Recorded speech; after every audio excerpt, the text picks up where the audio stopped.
Good. Yeah, I think more people may be joining over the next few minutes, but those who have been in time, very warm welcome from Berlin to our second press club at the Clean Energy Wire, where we want to shed light into the question, what the impact of the US elections on European, but potentially global energy and climate policy will be and can be. And you may ask yourself, why are they asking a question about something that hasn't even happened yet? And I would start with a little anecdote from 2016 when I, just built the Clean Energy Wire and was on a speaking tour on an invitation from the American Council on Germany to the US right around the election 2016. And on November 9th, the day after Donald Trump got voted, which I witnessed in a bar in Chicago that distinctly went silent as the night drew on. I looked into a group of blank faces at the Goethe Institute in Chicago, and it was clear that I wasn't prepared in my talk to talk about German energy and climate policy in the context of a changed American political landscape. And then I went back to Germany to find exactly the same across many agencies, government bodies, think tanks, scrambling to come to terms with what the US election of 2016 actually meant for energy and climate policy. Now we're heading into another election. Well, it's heating up. We're not heading into it. It's really heating up and it's getting serious. And since 2016, clearly a lot has happened. I will not recount all the things that happened during the Trump administration. Also, just a reminder that even after that, when Biden, took office, with the Inflation Reduction Act and the general feeling that American politics and policy was mainly made for America, left things in a slightly different light than it had been before 2016, when multilateralism, at least on paper, was still the way to go. So 2024, another election, a changed landscape in Europe, in many places. What will the outcome of the US election effectively mean for Europe, but also how are governments and capitals and businesses around Europe preparing for the potential outcomes, which, as we, at least the current polls still have to think, could go either way. With me here to discuss are, already you can say some of our trusted panelists and friends from within, and some newcomers to make it really interesting. Juliette Portala will give us a perspective from France. She's a freelance journalist now. She used to work for Reuters like I did. It's always a good starting place and also a good place then to move on to cover energy and climate policy, which she now does. And she also connects that with the broader questions of conservation and environmental protection. And she's also a frequent contributor to our dispatches from France. And for the perspective, we've just been joking, for the perspective of hope, maybe out of Poland, we are joined by Alicia Patak, who is the editor of Notes from Poland, a nonprofit that does what it says on the tin. It keeps us all updated on relevant subjects around all things that matter out of Poland, but she focuses in particular also on energy and climate issues. And yes, this is a coincidence, but she's also an ex-Reuters person. It seems to be a good collection here. To make it not too Reuters heavy, my colleague Benjamin will deliver the German perspective. He used to work for AFP, but has since then now made a stellar career as the Germany explainer on the politics front. Last about the right shift in East Germany, and obviously having covered the coal exit and the whole aftermath of the energy crisis caused by Russia's invasion of Ukraine, is in a good place to put that into perspective with the role of the US in Europe. And finally, our newcomer here on this panel, Dave Keating, who is in a dual role here. The main role is obviously to explain to us how Brussels, the EU as an institution, but all the players in Brussels are viewing the election campaign unfold and how they're preparing for the various types of results, what the views are, where the challenges are. But he's also an American citizen. And in his role as Brussels explainer, well established as one of the top influencers I've learned now in out of Brussels. So many of our viewers may already know him. And Dave, I just want to start with you. We'll start with the view from the Brussels bubble, if you want. I mean, we've just had European elections. Von der Leyen is been put in charge again to build a commission. And how would you describe, if you look at the current setting, the differences now to the last, the two stages, if you want, over the last 8 years, if you look back, and what are your, I mean, you've written a piece about it and did quite some research. What is your feeling? How is the situation changed, and how ready, if you want, is the Brussels bubble and the EU as an institution for all types of outcomes of the election? Yeah, I've been talking to people on this subject for that article that you mentioned to see how people are feeling with the prospect of a Trump presidency versus the prospect of a Harris presidency. I think what became clear was two things at once. One was that everyone I talked to, the first thing they wanted to point out was that the Paris Agreement survived Donald Trump 1.0. That the EU was able to rally countries globally together to keep the Paris Agreement alive. No other country pulled out of the Paris Agreement following Trump out. Uh, and in the end, the damage of that was fairly limited. But the more I talked to people, the more that it seemed that that circumstance in 2017, it's not really the same circumstance that we're in right now. One reason why that damage was limited is because the rules at the time, because the treaty had just been signed, the US had to give a 3-year notice to leave the Paris Agreement. So that meant the US was actually still in.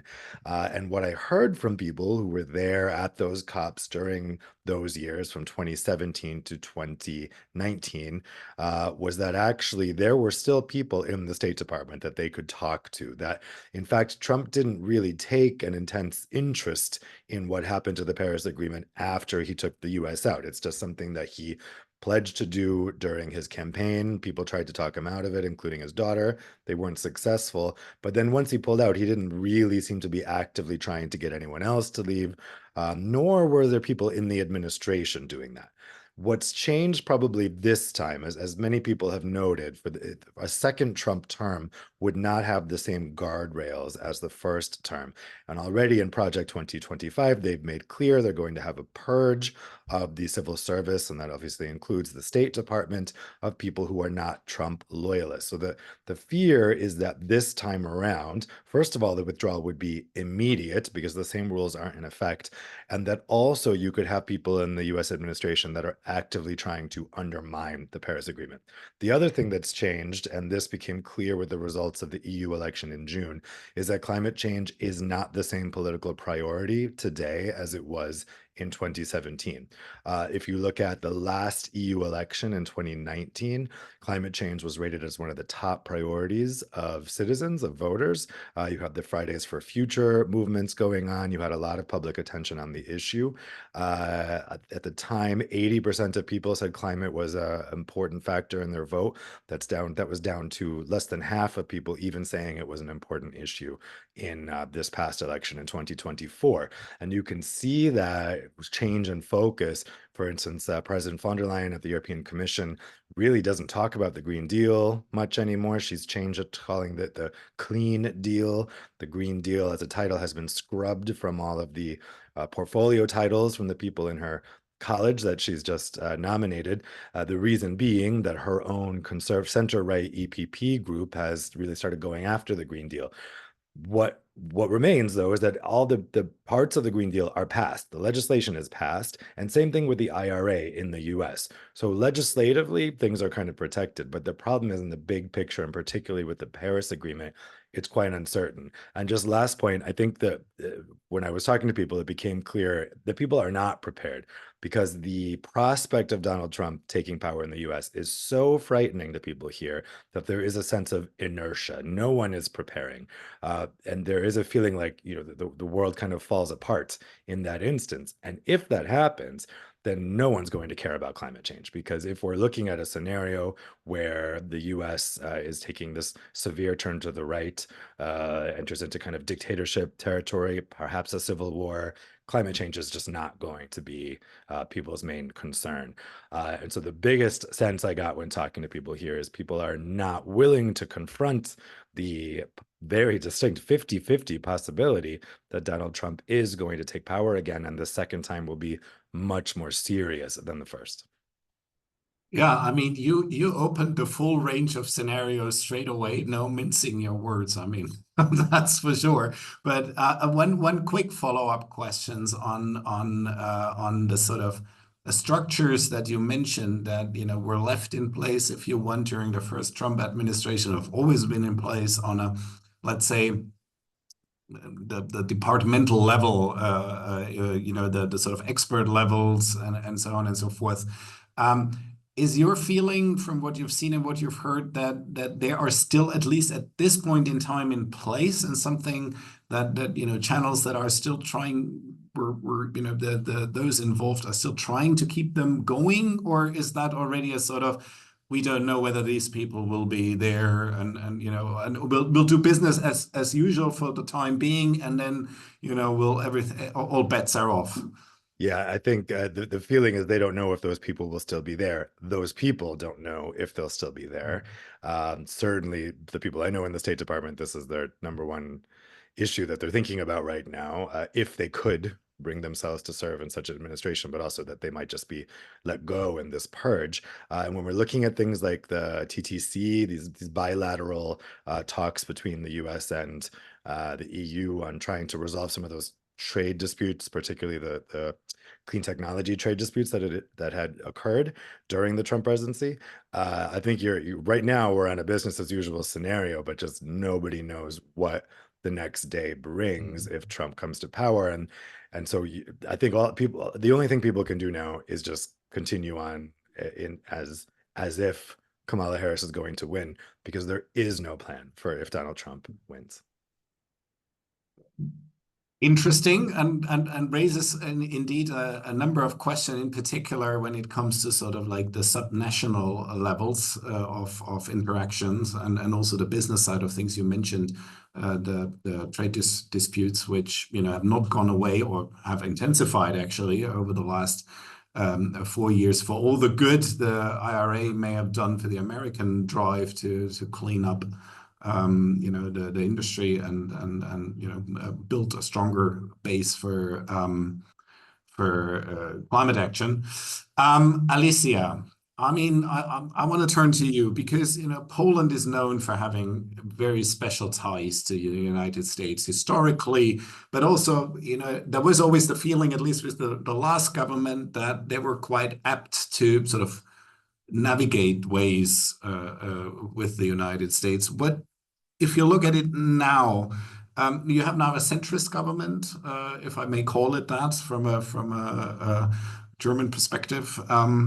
It's how is the U.S. election and the potential outcomes discussed in Warsaw? Is that a same feeling of, oh God, we don't know what's going to happen, or is there a little bit more to it at this point in time? And you have to unmute yourself. Ah, yay, the webinar trick. Sorry. Yeah, so I feel in Poland there is still this kind of tribalism that the current government, while it's not clearly supporting Harris, the former government currently in the opposition, is more keen to support Trump, at least maybe not directly, but in some way. Like, for example, last month, President Andrzej Duda went to the US, where he was supposed to meet with Trump as well, to appeal to Polish American voters to vote. He said that these elections are key for the Polish security. And although he didn't name Trump as his preferred candidate to win, it is known that both gentlemen treat each other as friends and called themselves this way. Even Trump yesterday, as recently as yesterday, called Duda his friend in an interview to Polish right-wing television, Telewizja Republika, which advertised this interview as the only interview Trump has given to any European network. So it is clear to observers that PiS, currently in the opposition, would prefer Trump in the White House. And from the energy and decarbonization point of view, more from the energy point of view, the win of both of the gentlemen, either of the gentlemen, would be both positive and negative. But it just in different parts of this conversation, and obviously negative from the decarbonization point of view. Like, for example, if Trump win, it would probably mean that he would end Biden's pause to new LNG export licenses. Poland, after Russia's invasion of Ukraine, sought increase energy cooperation with the US as it wanted to end its reliance on supplies from Russia. Since January, it cannot, due to Biden's ban, increase imports of LNG from the US. So probably ending that would be considered positive from Poland's energy security point of view. But on the other hand, if Trump won, he would also, as he pledged, scrapped offshore wind projects on day one. And this might at least put some risk onto the Polish projects that are currently being developed. We could see that the day after his assassination attempt, the companies, the manufacturers of wind farms took a big hit to their shares. So this is something that the market is anticipating. Yes, and this would obviously hurt Poland's bid to become more clean, more green, something that has been in focus, especially since 2022 for Poland. I mean, I think if I want to just follow up on that, I mean, Poland, you know, in especially when we come to talk about Germany later, you know, has some specific questions where it's probably closer, as you mentioned, to the United States already, independent of who holds the presidency and what the actual power setup is. You mentioned the question of LNG, but I would also add, you know, that the United States is, you know, one of the collaboration partner, I think, on Poland's plans to build a nuclear power plant. One question I would like to follow up with, because you mentioned that in our conversation before. I mean, there is also a security question involved here for Poland, which goes far beyond energy and climate. Maybe you can just explain a little bit for those who are not aware of that part of the conversation, which obviously makes it much more complicated than just saying, okay, fine, we as Poland will just keep buying LNG and maybe do a few less wind farms if needs be. Yes, maybe I should have even started with that, but Trump's return to the White House would mean at least lower support for Ukraine, and in the worst scenario, US stopping supporting Ukraine. Poland sees it as existential threat to its security. And this is something that has been played by Harris in the presidential debate, where she addressed Trump directly, asking, what would you say to 800,000 Polish American living in Pennsylvania when you give up on supporting Ukraine? What would you say if Putin was in Kiev? And looking at Poland next. And this is why it is very confusing to me, since Poland has repeatedly under both the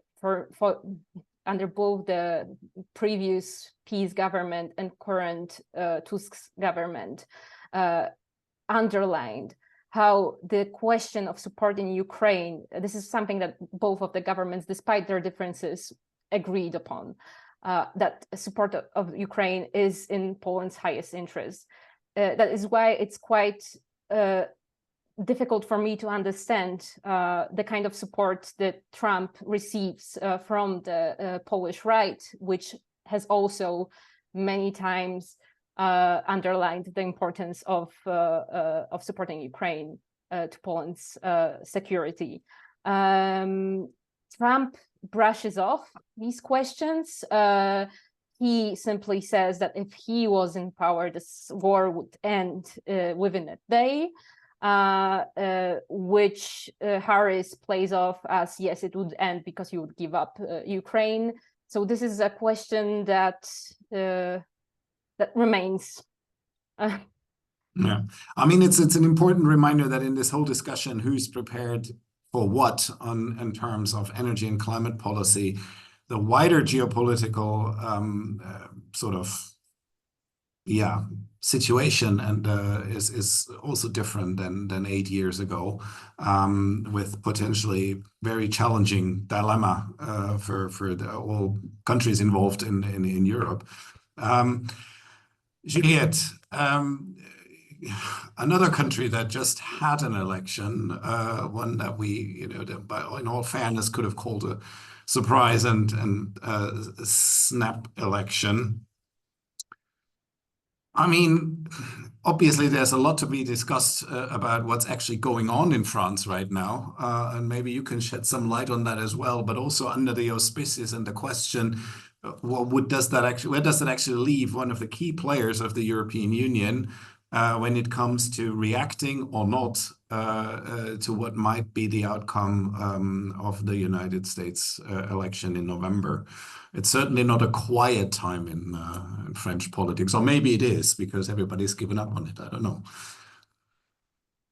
The new government, that we have in France is very fresh. So it is true that the outcome of the US election has been kind of relegated in the background, at least for now. During the whole summer, we were left without a government, and now we have a new one that is led by Michel Barnier, former European Commissioner, Brexit, former chief negotiator for Brexit, and also member of the Republicans. So it's the right-wing party in France. What we know about him, because there's been, so he introduced the government last week. He also presented to the MPs his energy and climate program. But there are lots of contradictions. There are lots of contradictions in the prime minister himself. We know he wants to relaunch the nuclear industry. So we probably know that France has quite big plans for that, which is a good thing because we know that there is some competition coming from the US with small modular reactors, for instance, something that the European alliance that the Agnès Pannier-Runacher was under Macron, so now under Barnier, kind of launched on a European level. Barnier, when it comes to renewables, is all in on solar. He even built a few decades ago the National Solar Institute in France. on wind, and particularly wind turbine, he said that he's worried of the impact, and I believe it means the impact it could have on marine biodiversity, because this is something that he said in the past. And this is what I find a bit strange, especially when we know that the spokesperson of his party questioned a few days ago on French TV the human origin of climate change.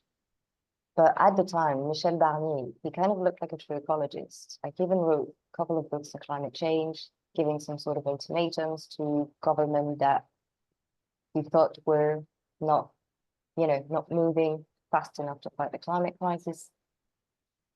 But obviously a lot can change in someone's minds, and he didn't have a lot of good news last week, maybe a few, but I think it sparked more fears among green advocates than anything else. To give maybe a few examples of all the contradictions that we've heard. First, good news, maybe the only real positive one, is the fact that he said ecological planning is going to resume immediately. So again, after 2 months without a government, it's a pretty good thing. It seems like the Ministry of Finance and Economy is also willing to collect 1 billion euros from air transportation sector through solidarity tax. Would look like some kind of carbon tax. The rest, well, Barnier focuses a lot on what he calls an ecology of solutions. And I think in this case, it's about technology solutions, the kind that are going to be scaled up in decades. No, I may be a bit cynical here, but that seems to be, a good starting point to discuss energy and climate policy with any American government, but in particular with, the sort of big investors that seem to be backing Donald Trump these days, Elon Musk just being one of them. I mean, talking big technologies, I think that could be almost a good starting point for building strong relations here. I mean, I'm just joking, obviously, the conflict potential is there as well. But is the topic, I mean, I'm really curious, is the topic who will be, running the next US government actually a question at this point in time, or is it just because of the internal discussions a sort of no-show in the debates? I think it's too early for the new government to focus on that, and I think now, since Harris and Trump are quite close in the polls, we're just kind of making assumption of whether one outcome or the other. So I think it's a tiny bit early. We're still very fresh government, a lot of controversial words in what Barnier presented as part of his energy and climate program, and I think it makes people's mind, at least in France, very busy already. Yeah. Very busy and passing the button potentially onto across the River Rhine to the German government. Benjamin, 2016, there was one clear message towards Germany and one clear message out of Germany. The new leader of the free world is now Angela Merkel, and she would hold the Paris Agreement together and everything else while she led it. Now, we're not in 2016 anymore. Quite a lot of things has happened from our perspective. And, obviously we could hold, we've just celebrated our 10th anniversary where we looked back at some of the big stories that we've done. But what would you say from your point of view at this point? What is the big change and where does that leave Germany as a country and this government now in particular in relations to any potential outcome actually with the US? Well, yeah, like you said, Germany has changed quite a lot since the last election in 2016 in terms of its internal stability. When we had Merkel at more or less the height of her power, more or less the strongest support she ever enjoyed was around the time when Trump got elected the first time around. And as you said, she was styled as sort of a counterweight to the rational leader of the free world, as opposed to Trump's perceived irrational decision-making, at least from an international perspective.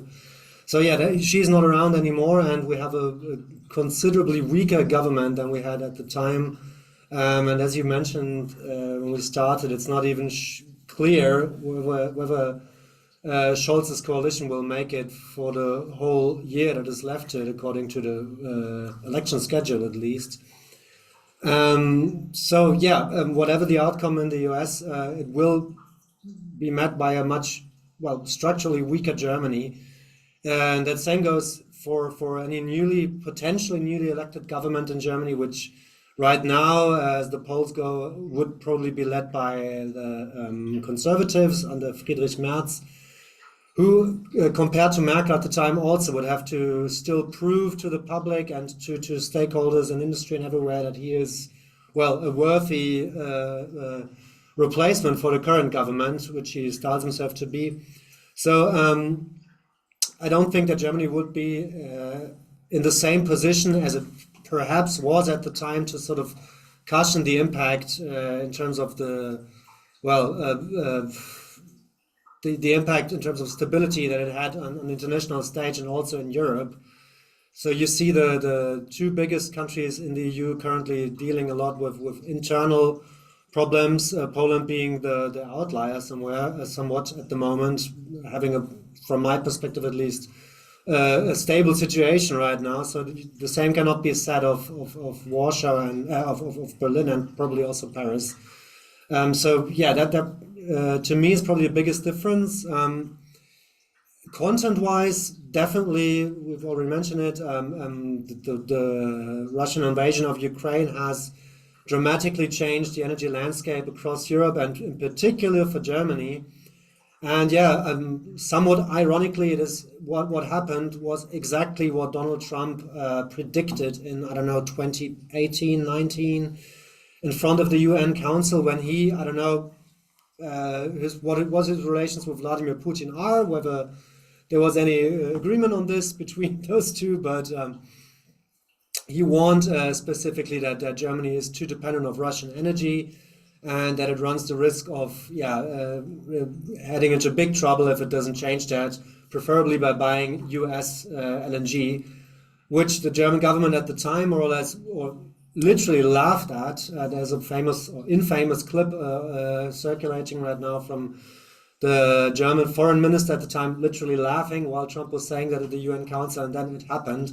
And yeah, somewhat ironically, it was the Biden administration who oversaw the pivot away from Russia towards US LNG, although to a much lower extent. But I would say that Germany, especially when it comes to its energy strategy, has been greatly humbled by the events of 2022 and thereafter.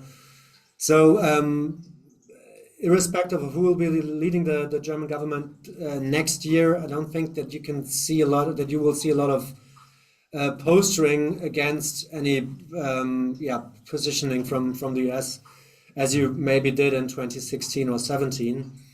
So in any way, I think the German position has been weakened, although most of what went wrong, in my perspective, was due to former governments, whereas the current coalition actually has done a lot to change the situation and to make Germany, well, obviously less dependent of Russia, but to diversify its supply bases and very importantly to ensure that the renewables rollout is getting back on track. So even though the current government, in my opinion, is in a stronger position politically to say we have heard the calls and we have done our homework and changed some basic presumptions of our energy strategy, it's unlikely that in terms of climate and energy that you will see a very self-reassured German government towards, a Trump administration.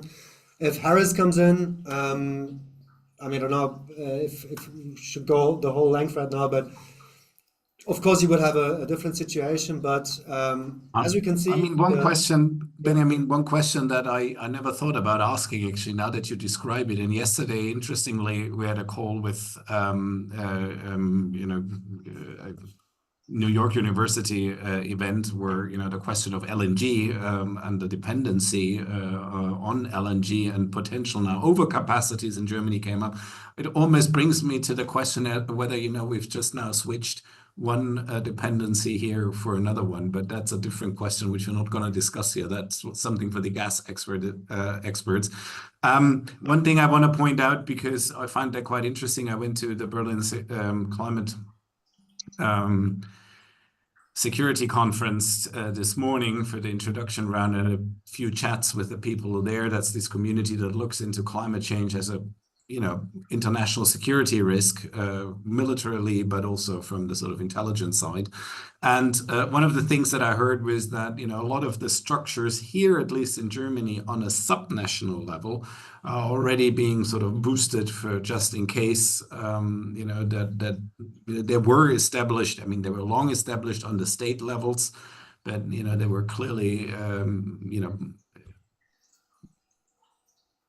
increase in significance during the first Trump administration. So there is this thinking that, okay, fine, if we can't drive policy on a national level, then at least we have one subnational level where things could at least be kept going in a certain way. But that brings me then back to Dave and what you said about who will you talk to and where. That's obviously a different question. I just want to make the point, Boris, the man in charge in the background, has just reminded me that anyone who wants to pose a question or has a comment can put that in the Q&A function of the Zoom, and we'll soon turn and open it up for everybody. I just wanted to be a bit more specific, and again, we'll just, for the sake of it, go back to Dave on that one in particular. I mean, you already touched on this, and everybody else actually touched on this a little bit, is that we are now in a phase, where one thing is the sort of the big picture, the Paris Agreement, the global climate negotiations. But below that, on the question how this energy transition, how climate action works, there are now a lot of questions that are very standard trade policy, very standard negotiations between trading blocks. It's about regulation. It's about questions of raw material supply and so on and so forth. If you look at that, and the current shape we can start assuming on the EU Commission, where does that leave? Or could that leave transatlantic relations? And I would say independent of who will win the US election from what we're seeing out of Brussels. And then if you hold it against what we're hearing, which is always not the same thing you get at the end in a government vote, what we're hearing in the election right now. Yeah, I think, either way, we're looking at continued trade tension between the EU and the US, because certainly a lot of those Trump tariffs that were introduced were not all walked back by President Biden. And then, of course, you have the tension caused by the IRA, which has subsidies for US-made climate goods, which the EU has called protectionism. But I think these are things that the Biden administration and the European Commission have been working hard to resolve. And I think both sides feel that they have a good faith partner in those negotiations. The prospect of a Trump presidency, though, we know, I mean, and Christine Lagarde has said this quite plainly, that there will be a trade war. We don't know the extent of the trade war, but there will be a very severe trade war. And it probably will dwarf what happened during the first term. And the question is how to respond to that. Now, interestingly, in the course of working on this article, I talked to Peter Liese, who's a very influential center-right conservative member of the European Parliament, very active on energy issues. And he actually said for the first time, I've never heard any center-right politicians say this, that the CBAM, the EU's recently passed carbon border adjustment mechanism, should be used against the United States in the event of a Trump administration, which is quite interesting because as long as we've had CBAM on the table, I have always been told, certainly by center-right politicians, but actually also center-left, that the CBAM was not designed for the United States, it was not designed for the UK, that this is not something that would ever be used against our friends. And so actually to hear that was quite striking, but I think it would almost become inevitable that it would need to be used. Particularly, so you have with Trump, he has this idea for the across-the-board tariffs on Chinese imports in particular. Kamala Harris has called that the Trump tax. They've barely been running ads showing how much that would cost each consumer to add those things on. But it's clear that Trump doesn't only have Beijing in his sights for those kinds of tariffs. That makes, I think, working together on climate issues quite difficult, and it does. I mean, it is probably the case that CBAM would have to be used against the US in that instance. It's interesting that you mentioned that particular example of CBAM, because exactly that question has just plopped up in the Q&A, starting with a different sort of view on how the US might introduce something similar in regards to, for instance, China or other countries that they feel are state supporting their on a climate level relevant industry.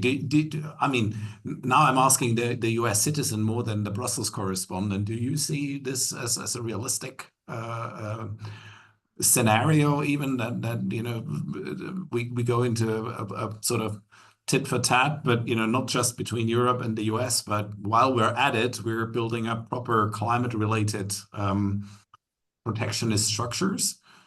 I think it's quite possible. The thing for the US with CBAM is that they have been back and forth because the US needs some kind of price on carbon in order for the EU to be able to say definitively, okay, there's no risk of carbon leakage. We're not importing goods that have been made to lower standards in terms of their emissions reduction requirements than the EU. And this has been a big back and forth because the US opted not to do cap and trade, even though President Obama tried to pass climate legislation with cap and trade that was rejected by Republicans. The Obama administration didn't really try very hard to get it passed, in my opinion. And so we're left with only some state schemes in the US, and that means that it's very hard to gauge a price of carbon in the US.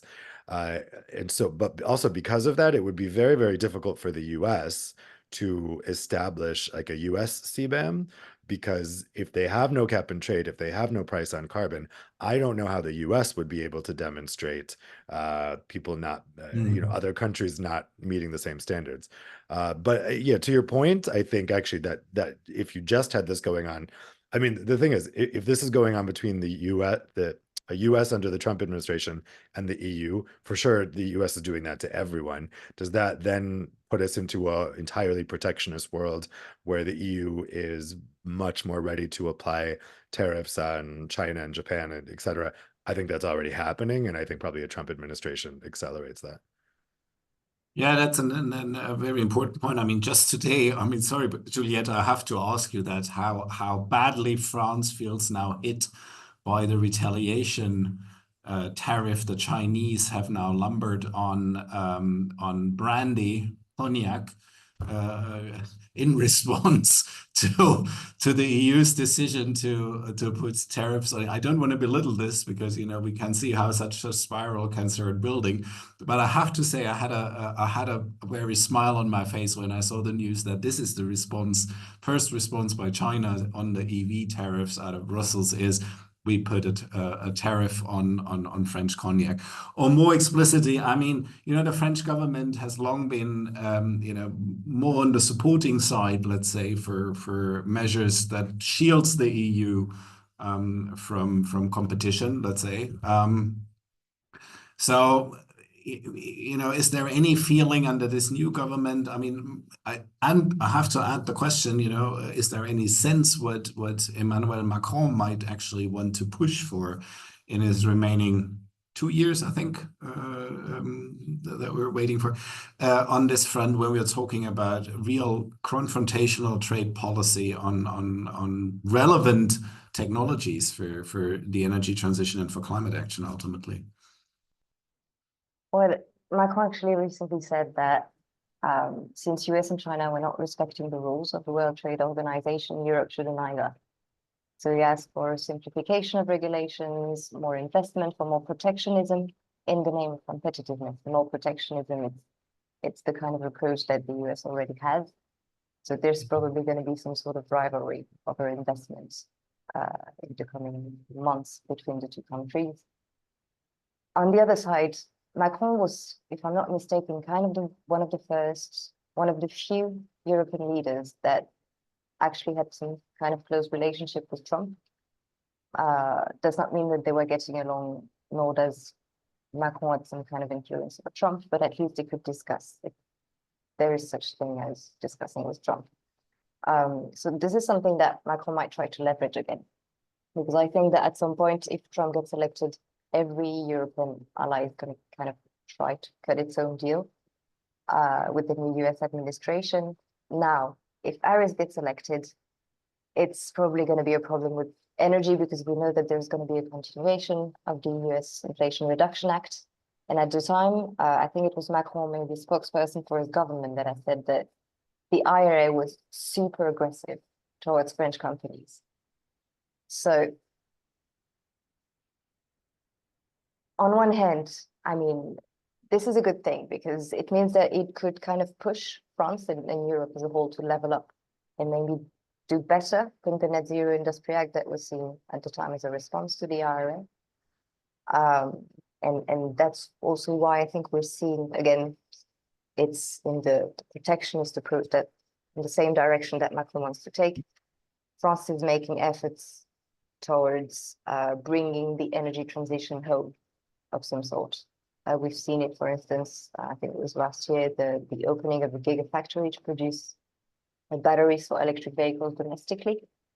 Obviously, the minerals going into those batteries, we're not going to find them in France, but that's another topic. So I think we're gonna see a lot more rivalry if indeed we go towards more protectionist approach over investment, because America is the largest foreign investors in France, fifth, I think, foreign investor for France in the US. So I think there's going to be increasing confrontation over investment for energy technology, climate technology. Yeah, interesting. I mean, we have another question that goes more into the security direction, and I'm sure that Alicia has some views on that when it comes to the dependency on energy and what the situation is right now. Whether that can also be sort of like become part of this you know, a new developing rivalry. But before we tackle that, I have a question to Benjamin, because I mentioned the EV tariffs. The EU has put on electric vehicles out of China, and that, to at least some people's surprise, I guess we weren't among them. The German government decided to vote against that on the EU level. But what is your sense when you look into, also we do that on a day-by-day basis, how the German business community is preparing for all sorts of scenarios. I mean, they're all very busy, obviously, with coming to terms with the consequences of the shift in energy supply, with the price crisis and so on and so forth. But what's your sense? How what's the feeling you get when you look at what you hear and see out of the sort of top line business associations in Germany? Not only the car makers, but obviously they are one of the most prominent examples. Well, to some extent, I think it's what Dave said earlier, an exercise in avoiding to think about the outcome too much. That's at least when I look at the media coverage of possible economic impacts, there has been very little. But looking at strategic positioning of industry associations, they have indeed given it a thought what would happen if Trump came in again, or whatever the outcome would be. They lined out a little bit what they would be doing, and the BDE, which is like the German Industry Federation, the largest lobby group in that respect, they explicitly said they already are ramping up their cooperation with US states rather than the federal government on a wide range of issues, irrespective of who's going to become president. Because of the unpredictability of what the new government will do, and B, because environmental and energy policy is very often, and I didn't know that, a state matter in the US, as Dave pointed out, which makes it more complicated for carbon pricing. That the states have such such great autonomy in setting environmental standards to a great extent. So I think what probably has happened in the strategic departments of many companies and associations, not only in Germany, but across the world, is thinking how they can still access the US market and whatever it has to offer by bypassing the federal government. I think we will see more of that, and the BDI has said as much. One economic research institute, the IW Köln, I was a bit surprised to see them write that, but they explicitly said in case of a second Trump presidency, the German government will have to find ways around the existing international order and together with Europe to meet achieve its interests, which I found a bit striking for an economic think tank that has a very conservative outline that they proposed such a thing. They said if there's no scope for cooperating on a rules-based order, we need to work around that. So it was quite remarkable, and just to me points at the level of despair that must be at work in some circles. One word on the car makers, what I found out, Kamala Harris apparently was the one who set the stone rolling on the Dieselgate scandal in the US as chief prosecutor for environmental affairs in California, if I'm not mistaken, but she played a role in making that thing become big in the US. So there's a history there. I don't know if everyone at Volkswagen or wherever is completely happy with her, but obviously she's moved on. She's not becoming chief prosecutor of California. She's not president. But the car makers in Germany, they don't, even if Trump comes in and makes a bonfire of environmental regulation, they are not the ones who are likely to benefit from that, at least from what I have gathered. A, because they're not American, and for that they're not necessarily Trump's priority, and B, that the car emissions are nothing that any president can change one day to the next by an executive order. It's something that is ingrained in a more gradual and scientifically backed process in the US. So much like in Europe, where they're fighting tooth and nail against ever tighter emissions controls, as they call it, in the German car manufacturers, I mean, they're not likely to benefit a great deal from any relaxed outlook on that aspect by the next US administration. So yeah, it's unlikely that they will take away a lot, irrespective of who becomes president, and they're trying to find ways around it. There is a very good point. You mentioned the IW Köln, the think tank, and I play that into the round because it neatly ties into the energy security question. I mean, it's fair to say that Germany has been the biggest beneficiary globally, probably, on a rule-based multilateral open trade order. Building much of the industry wealth on being the exporter for chemicals, for petrochemicals, for cars, machinery, and so on and so forth. So by definition, you would assume that a protectionist world is not this country is not ideally positioned for a protectionist world. Let's put it carefully like that. And that might also explain some of the reactions in that context. But there is a question which is about the new role of dependencies on the energy level in this multipolar world, and I have to say there was even a word coined by the German Chancellor that everything is now different, also from a German perspective. The Zeitenwende, that was supposed to mean that we're now aware that we can't rely on Russian gas anymore, but also that the security framework has changed. Now we have a question here in the chat, and I'll start with Alicia, and then I'll pass that on straight away to Dave. Is there a sense that something like LNG, could even be, used? I want to use that word, not what he actually asked. He used the word weaponized, but used in, sort of like as leverage over European countries in the case of Poland, but also maybe in the case of the EU as a whole. Is that this sort of And the same is true, obviously, for a country like Germany. Although I have to say that they've been made quite a story about talking about diversification of LNG supply. But Alicia, what's your take on, especially in the light of what you mentioned earlier? Yeah, I also noticed the world weaponization, and I thought that I think it's very unlikely that Trump or anyone in the US would weaponize LNG the same way that Russia did weaponize its resources. Will Trump use it to pressure other countries to negotiate in his favor? I think so. But, Trump is simply famously an unpredictable leader. So we don't know. But one thing that we have to remember with LNG, it's this is a lesson that I feel Poland has learned from everything that was going with Russia. Is dependent. Is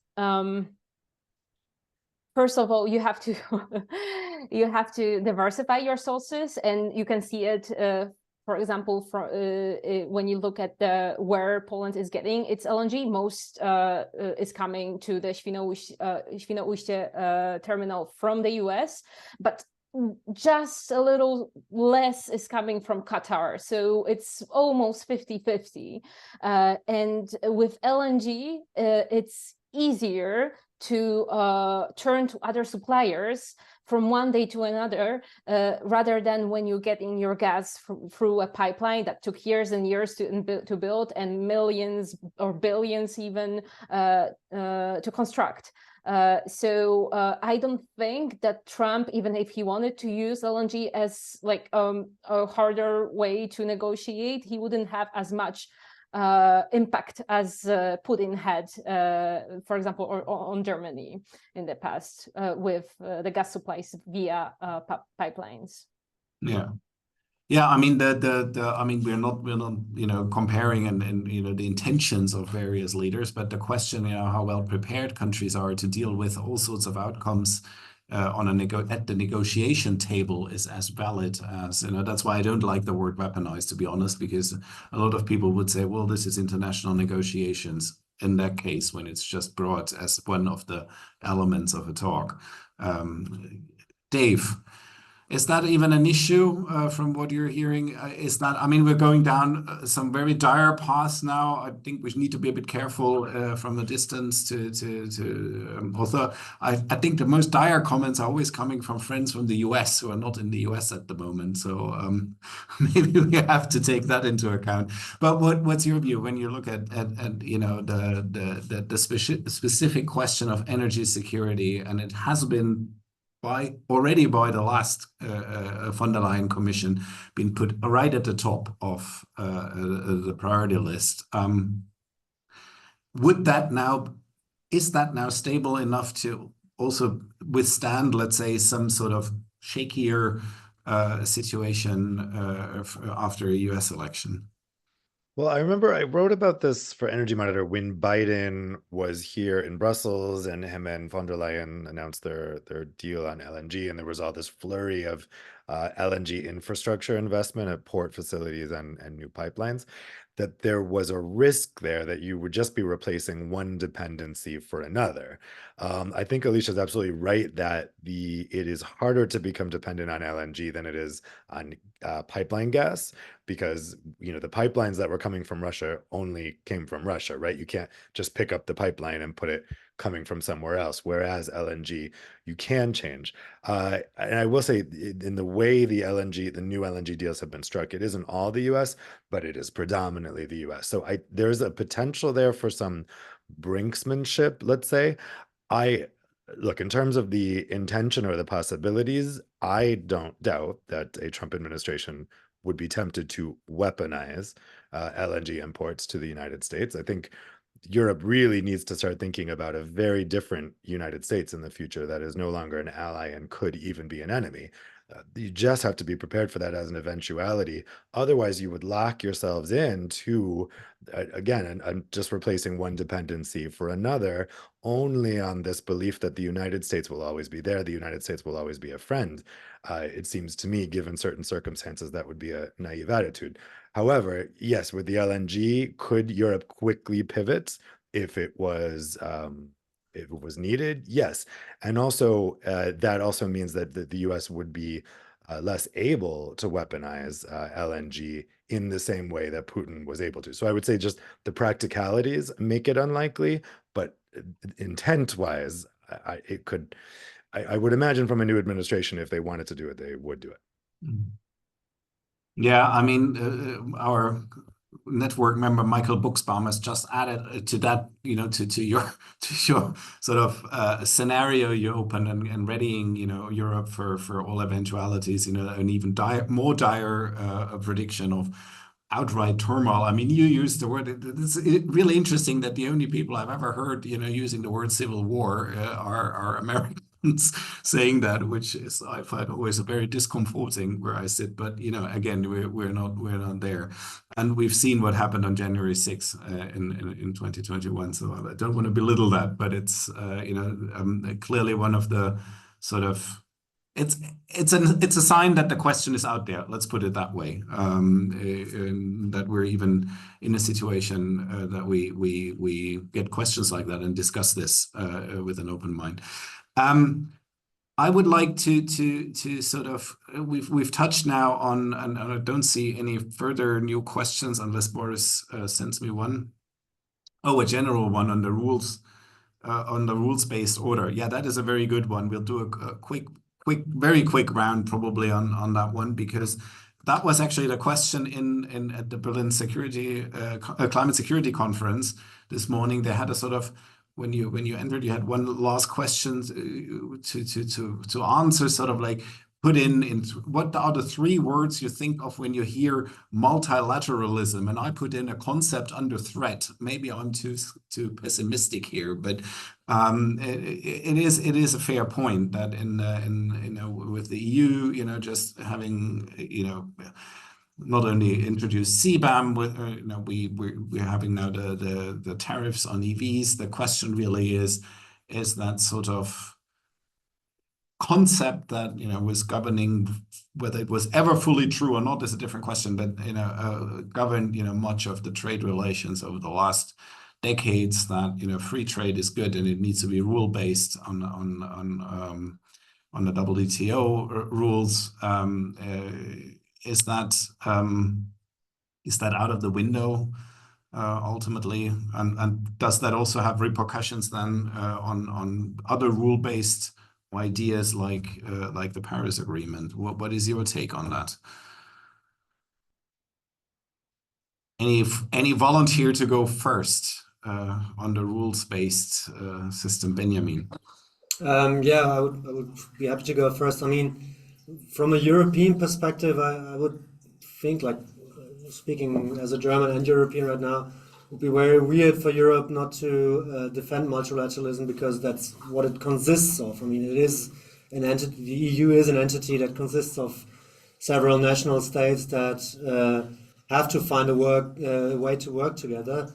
And yeah, if it drastically changed that outlook, even to its external relations, I don't know if that would hold water for a very long time. So I don't feel that anyone in Germany or probably most other larger European countries would actively advocate for well, going at just by national means.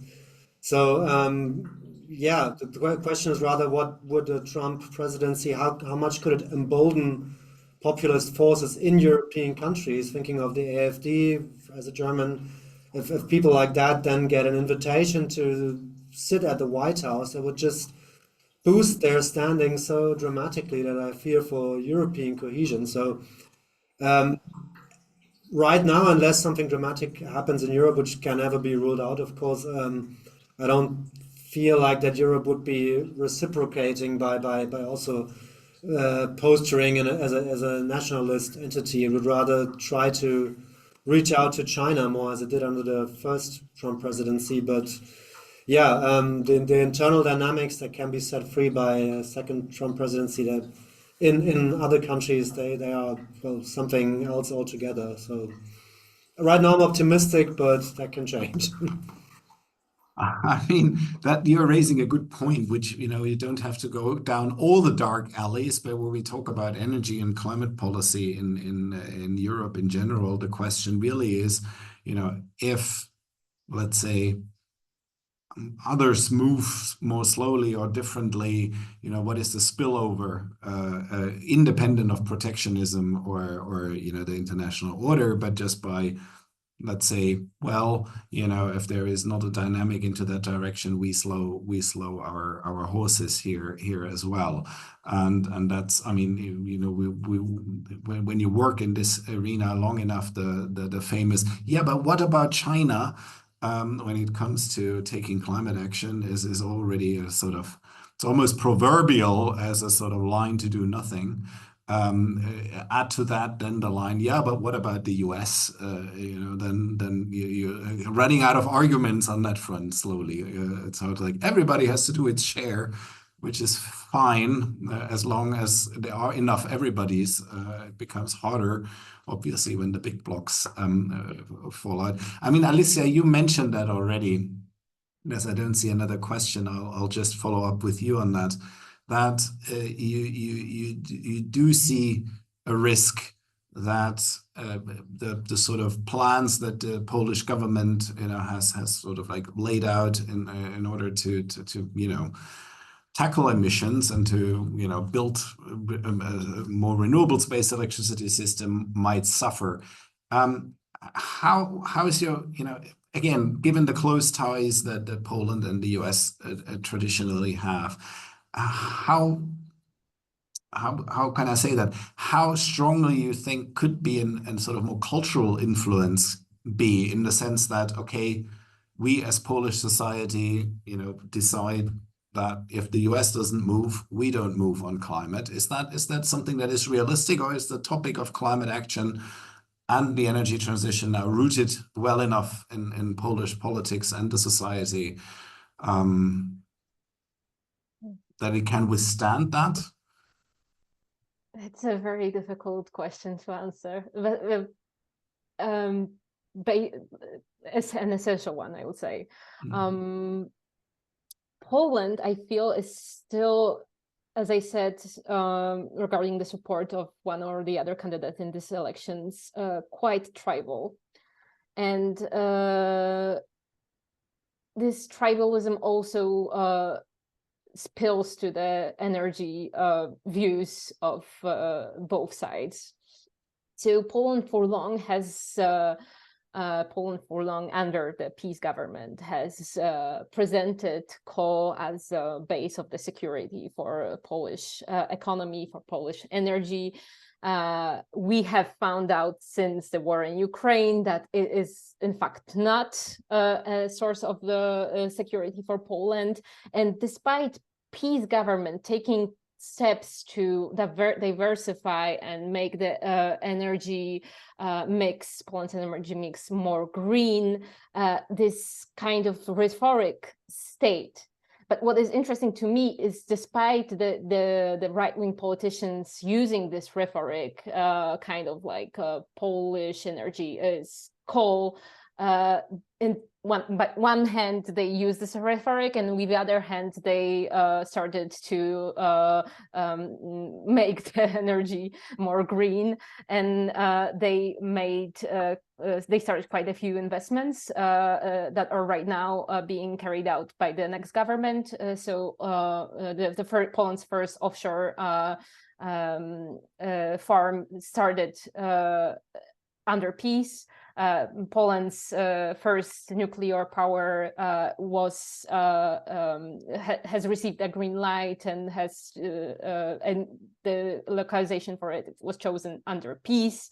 So I think, given that, even if rhetoric of the more right-wing parties in Poland will be bolstered by the rhetoric that is used by Trump.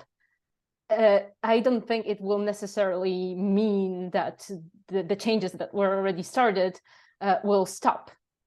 It's quite paradoxical in my point of view, but they have proven that they are actually doing something despite openly criticizing things like Green Deal, etc. And one thing that I really wanted to mention, because I feel that this subject is very underreported. Poland was going to be one of the beneficiaries from the economical stand on the transition. Poland in 2022 became the world's second biggest producer of batteries. It overtook the US. And this is something that is happening right now in the EU.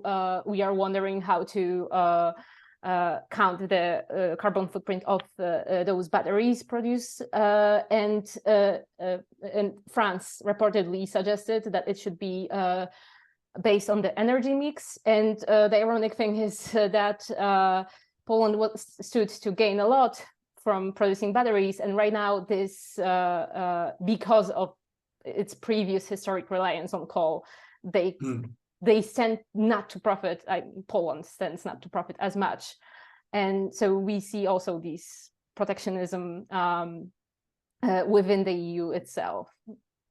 Yeah, that's a very interesting point, and I play that, you know, maybe for a start of a final round to Dave. I mean,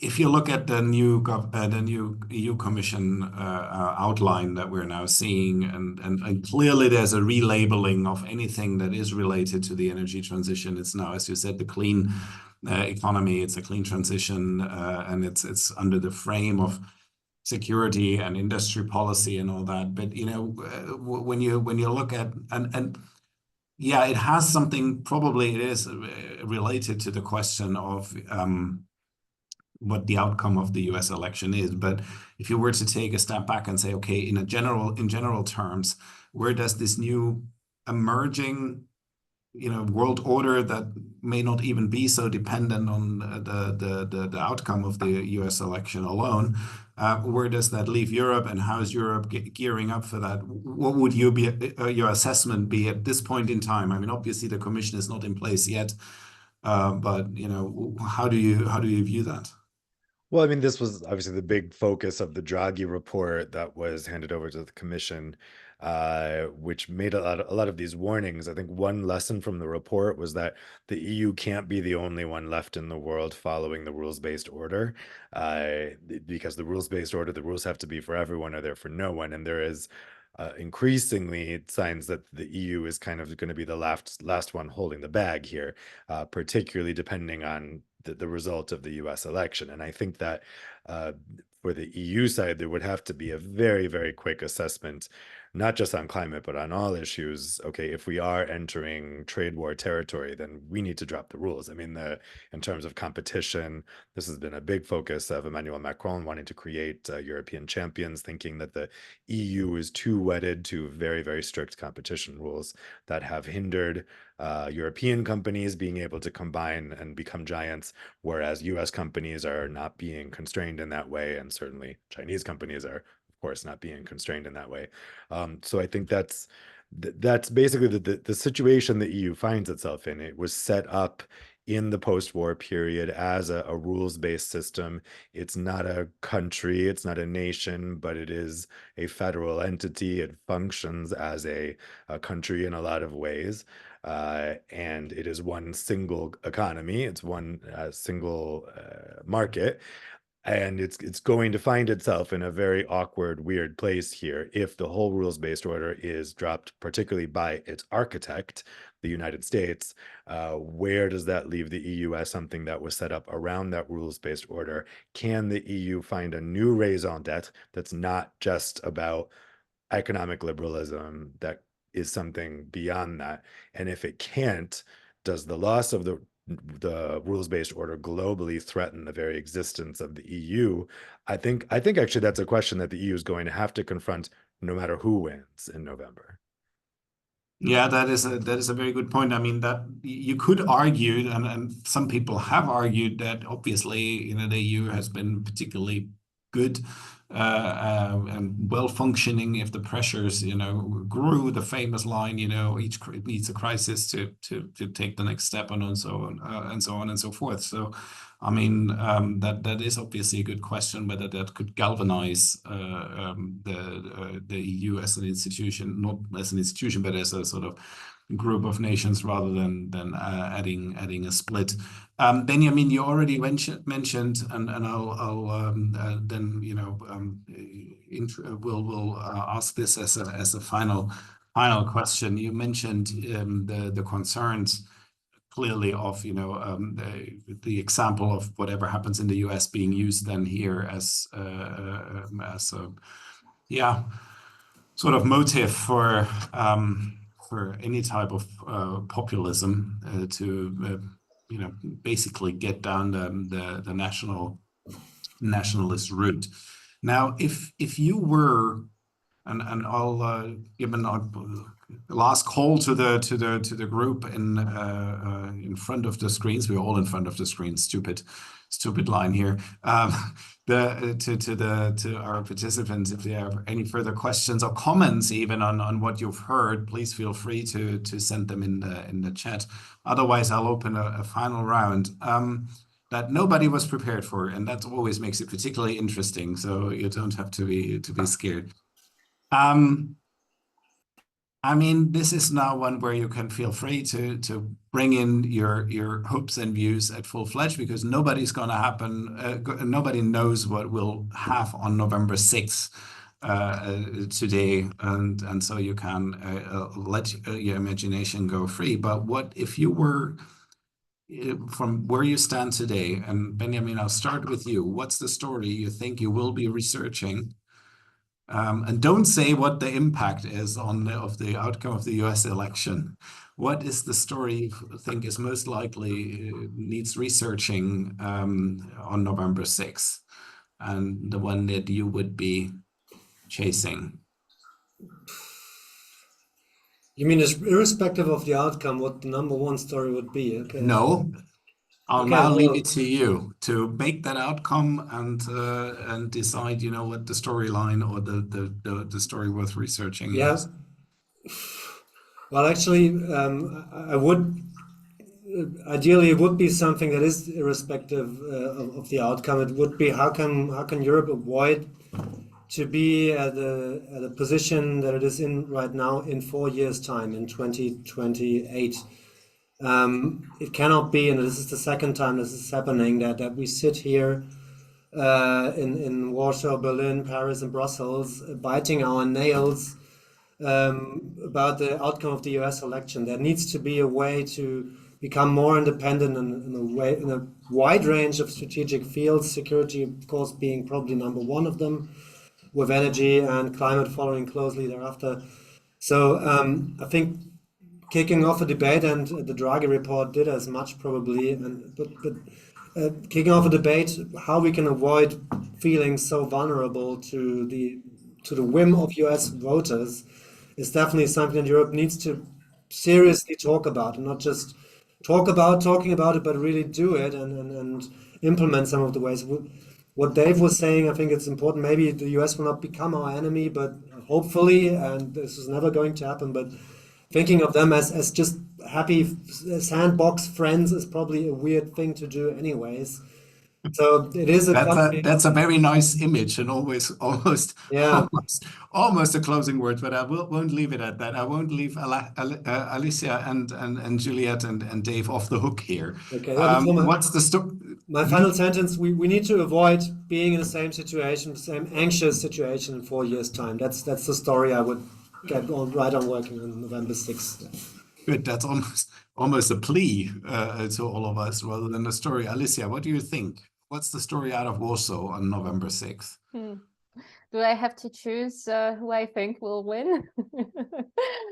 I'll leave that to you. I'd rather not, because I don't think we are at this point where anyone can really tell what will happen. But for sure, if the main story from Poland on November 6th, if Trump wins, would be what will happen to the support of Ukraine, and by this token, what will happen later to Poland, and this will be probably the primary subject of the conversations in Warsaw. What would that mean for the future of Polish contracts with the US arms manufacturing companies? I assume Trump wouldn't want to stop selling arms to Poland, but for sure the people in Warsaw would sleep much less calmly after Trump's win.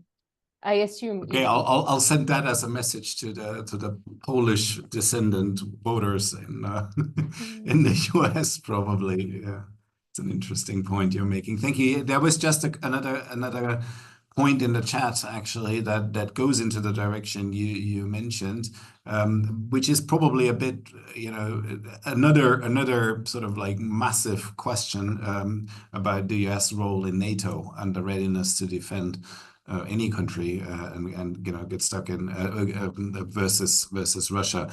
I'm sure that our colleagues of the European Council of Foreign Relations or other think tanks will look into this question, or are looking into this question actually very, very decidedly. But you basically made the same point. That is one of the big questions that is out there, well beyond energy transition or energy security questions. Juliette, so you have a government, you have a president who's still in place, and then November 6th comes and it's your job to do the story out of France. What would be the one to look at from your perspective? Actually, a bit close from what Benjamin mentioned, is how to free ourselves from the US. Not only because I mentioned that Macron wanted to take more of a protectionist approach, but it was Jean-Marc Jancovici that reminded, I don't think I need to introduce him, that reminded recently that no matter the outcome of the US election, it's not going to make a huge difference for us, not just for France, but for Europe as a whole. Because, well, obviously ecologists will always prefer Harris to Trump, but I mean, that kind of makes sense. But so if we look at the recent speech of Harris on energy, she was kind of boasting about the fact that as VP, the US had increased domestic gas production to historic levels. She said that she would not ban fracking. She said that she was all in on American domestic manufacturing, starting with auto plants, and she was not talking about electric vehicles here. So sure, she was kind of one of the architects of the IRA. But when it comes to energy, to climate, to environmental protection overall, it does not matter. A few other reasons as well why I think, yeah, whether Trump or Harris, it's in any case, Europe does not have to wait. I think that's what, Dave, you wrote in your last article citing an MEP, that Europe should be kind of can and must become the guardian of the Paris Agreement and of the global fight against the climate crisis overall. Because if we're going to just talk about competitiveness, there is actually a climate leadership to take. So if Europe takes it now, well, 3 decades ago, but never mind, if Europe takes it now, it's going to be an economic benefit for us, and it's going to be a lost advantage for the US. And for many other reasons, I think we should kind of free ourselves from the US war. I mean, we've seen it, the SEC, the Securities and Exchange Commission, that disbanded its climate and ESG engagement task force recently that regulates American market. If we want Europe to continue greening its finance sector properly, seriously, that's another reason why we should kind of distance ourselves from the US. And plus, I mean, the parliament in the American system is quite autonomous in the end. Doesn't really need to ask the executive's opinion. Sure. So we have one big concern out of Warsaw, and two, let's go our own ways. Dave, coming full circle. I mean, I hope the story that you won't be writing is the one I made me laugh when you tweeted it. You know, the one nation everybody's rolling eyes about now is Germany in Brussels. I hope that's not the story you're going to write on November 6th again. But what's your best guess at this point in time after the research you've done, after the conversation we just had? You know, what will be the one to look at if you take the sort of well, whatever focus you want to take, actually, on this occasion. Well, I mean, I 100% agree with Benjamin that the problem here is that Europe hasn't gotten its act together. I mean, how are we again at another election cycle where Europeans are just forced to sit by, completely impotent to their own fate, to their own, I mean, it just when Trump was in power during the first term, there were all these articles about, oh, Europe's getting its act together. Europe's going to start taking responsibility on defense. There's going to be an EU defense union. None of that happened. And, you know, if we want to talk about Germany, it would be, you know, one of the biggest culprits here in not understanding the times that we're in not being a leader for the European Union, in not trying to make Europeans wake up and understand what's happening in terms of geopolitics right now. And I think the story the day after would be one that Europe failed. European leaders failed their citizens in not building a resilient Europe that would be able to be more protected from what happens in the United States going forward from a Trump victory. And I think we should be clear here that, you know, when we're talking about whether Trump is going to take power, we're not just talking about the election, right? Even if Kamala Harris gets the most votes on November 5th, we don't know that she's going to become president. We are facing a very, very real possibility of a coup that would put Trump in power, not through an election. I think these are topics that Europeans have been afraid to acknowledge, afraid to talk about. And I think you're right when you say that Americans are usually the ones being more clear-eyed about this, that the conversation that happens when I go home to the US is so night and day different from the conversation that's happening here. So I think that the story would be that it has to be a moment for Europe to wake up, but I would be concerned that it might be too late.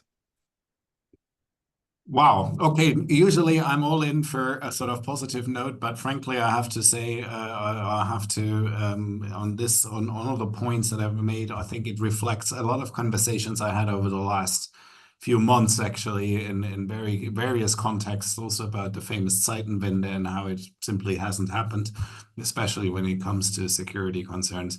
Thank you to the four of you. We ventured well beyond energy and climate in this assessment, and I think it's inevitable because these things are now so intrinsically linked that you can't talk about fixing a global problem like climate change or the energy transition without talking about energy security, without talking rules-based global systems, and talking about industry policy and trade policy and protectionism. So we've touched on all this. Thanks to the people who stuck with us. We had, I have to say, webinars are really a weird thing because, you know, even if you get a good attendance, you know, a lot of people just go off, and we had one of the most stable attendance rates in any of our webinars so far. So this is kudos to the four of you. Yeah, I hope still that we'll find a lot of interesting story angles with a bit more of a forward positive tone after November 6th, but who knows? I wish that everybody gets ready and thinks about, you know, what needs to be doing. I hope we contributed a little bit to that thought process. Thank you to Alicia, Juliette, Benjamin, and Dave. And yeah, we'll continue that conversation when we know what the real impact actually is. Thank you. And with this, have a good day.